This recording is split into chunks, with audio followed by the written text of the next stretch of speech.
First నువ్వు వచ్చి అమర్ల స్తూపం కాడ తెలంగాణలో 1000-2000 తాగి పంటరందుకు నువ్వు ఫస్ట్ వచ్చి ముక్కు నేలకు రాయాలి. ఇక్కడ వచ్చి నిన్ను అంత ఈజీగా నిన్ను వదిలిపెట్టేది లేదు. తెలంగాణ సమాజం గుర్తు పెట్టుకో. ముఖ్యమంత్రి గురించి ఏం మాట్లాడడం చెప్పు. నువ్వు రేవంత్ రెడ్డి గురించి మాట్లాడినట్టు చెప్పు. ఫస్ట్ ఆ మాట చెప్పు. ఇక్కడ మన సంప్రదాయం ఎట్లా ఉంటది అంటే ఇవాళ మనం నిజాం రజాకార్ జమానా నుంచి 10 కొట్టగా 10:30కి లేవాలి, మంచిగా ఉండాలి, టైంకి పోవాలి, తినాలి, ఉండాలి, అది చెప్తుంటే దానికి నిన్నటి నుంచి 2,000 రూపాయలు ఇచ్చి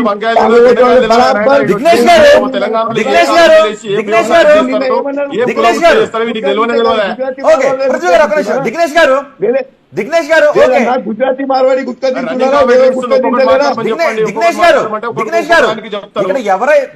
ఇక్కడ ఎవరైతే మార్వాడీస్ కి వ్యతిరేకంగా ఉద్యమాన్ని చేస్తున్నారో, అఫ్ కోర్స్ మీరంటూ ఉన్నారు భారతదేశం మనందరం భారతీయులం కదా అని.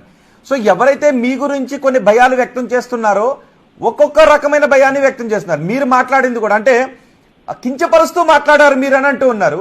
సో ఈ కించపరుస్తూ ఒక్కొక్క రకమైన మాట మాట్లాడుతూ ఉన్నారు. ఈ రకమైన భావన మీ మార్వాడీస్ లో ఉంది అని అంటూ ఉన్నారు. నిజమేనా అది? అన్న, మేము గుజరాతీ మార్వాడి తెలంగాణ తప్ప వేరే దేశాల ప్రపంచంలో ఎక్కడ గుజరాతీ మార్వాడి లేదా అన్న?